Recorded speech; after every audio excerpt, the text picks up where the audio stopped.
जब आपको समझ नहीं आ रहा कि क्या हो रहा है तो निराश मत होइए। ईश्वर कुछ महान करने वाले हैं। ईश्वर सदैव आपकी प्रार्थना सुनते हैं। केवल हमें उत्तर के लिए धैर्य रखना होगा।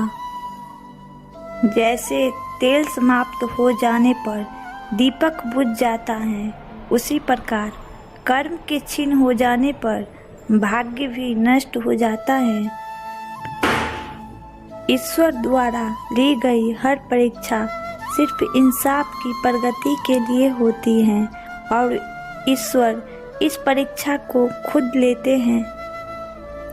शरीर जिनके सुंदर है, दुनिया उन्हें पसंद करती है, और आत्मा जिनकी सुंदर है, उन्हें भगवान पसंद करते हैं।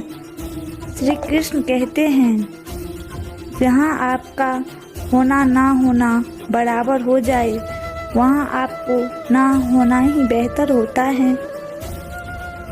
मेरे महाकाल कहते हैं कि मत सोच तेरा सपना पूरा होगा या नहीं होगा, क्योंकि जिसके कर्म अच्छे होते हैं उनकी तो मैं भी मदद करता हूँ। विश्वास कभी भी चमत्कारों की इच्छा नहीं रखता, किंतु कई बार विश्वास के कारण चमत्कार हो जाते हैं।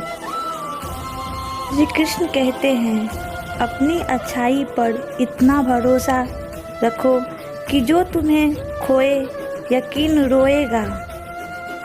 जो व्यक्ति शांत के साथ कार्य करते हैं वही सर्वश्रेष्ठ कार्य करता है। जीतने के बाद तो सारी दुनिया को गले लगाती हैं, लेकिन हारने के बाद तो गले लगता है सिर्फ वही अपना होता है। लोग जरा सी भी बात पर आपको छोड़ देते हैं और श्री कृष्ण जरा सी प्रार्थना से आपका हाथ थाम लेते हैं। जब भी हिम्मत टूटे तो एक बात हमेशा याद रखना, चाहे कोई आपके साथ हो या ना हो, ईश्वर आपके साथ हमेशा रहता है। श्री कृष्ण कहते हैं, भरोसा खुद पर रखो तो ताकत बन जाती है और दूसरों पे रखोगे तो कमजोरी बन जाती है। आप कब सही थे इसे कोई याद नहीं रखता, लेकिन आप कब गलत थे इसे सब याद रखते हैं। संगत से इंसान का स्वभाव पर कोई फर्क नहीं पड़ता, क्योंकि विभीषण रावण के साथ रहकर भी नहीं बिगड़ा और कैकेयी राम के साथ रहकर भी नहीं सुधरी। कभी कभी हम गलत नहीं होते हैं, हमारे पास वह शब्द नहीं होते जो हमें सही साबित कर सके। किसी पर ज़्यादा नाराज होने से बेहतर है कि अपने जीवन में उसकी अहमियत कम कर देना चाहिए। कलयुग चल रहा है, इसीलिए ये विचार दिल से निकाल दीजिए कि बिना मतलब के कोई आपसे रिश्ता रखेगा। अपने पास ऐसा ज़रूर कुछ बचा कर रखिए कि लोग उसे पाने के लिए आपसे जुड़े रहे।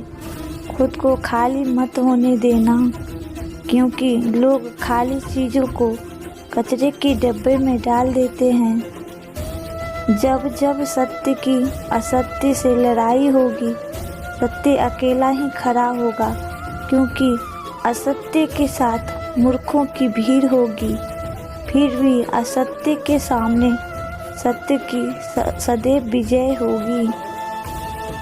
श्री कृष्ण कहते हैं, अगर कोई तुम्हें दुखी करे तो बुरा मत मानना, क्योंकि लोग उसी पर पत्थर मारते हैं जिस पेड़ पर ज़्यादा मीठे फल होते हैं।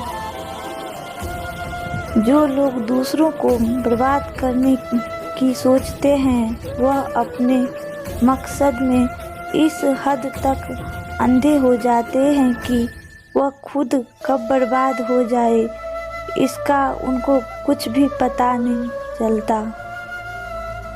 श्रीमद्भागवत गीता में जिंदगी में जो कुछ भी होता है अच्छे के लिए होता है। बुरा वक्त इसलिए आता है ताकि हम अच्छे वक्त की कीमत जान सके। हम अच्छे वक्त की कीमत जान सके और लोग इसलिए बदल जाते हैं ताकि हम उनके असली चेहरे पहचान सके।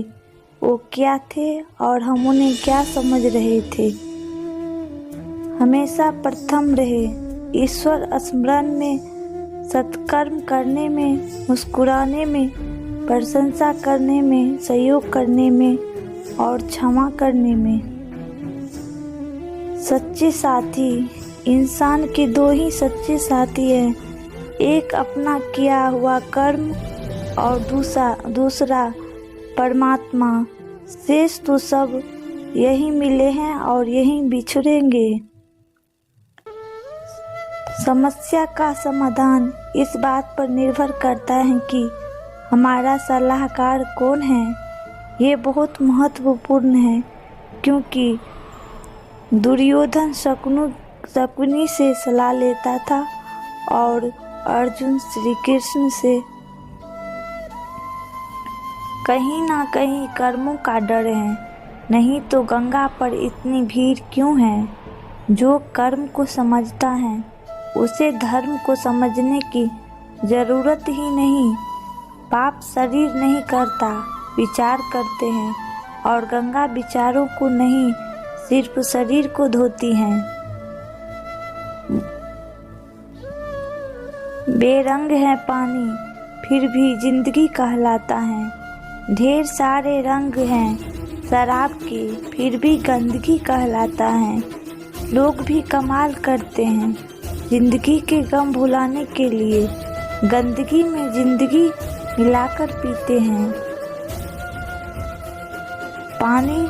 पानी में गिरने से किसी की जान नहीं जाती। जान तभी जाती है जब तैरना नहीं आता।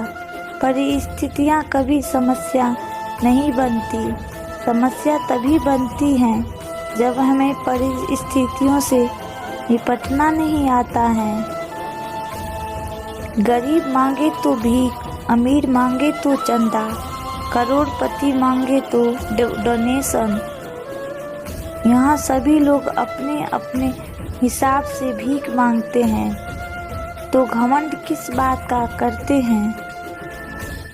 अपनी तकदीर से मिलते हैं अमीरी और गरीबी, उसका कोई लेना देना नहीं होता। रोने वाले महलों में भी रोते हैं और जिनकी तकदीर में खुशियाँ होती हैं वो झोपड़ी में भी हंसते हैं।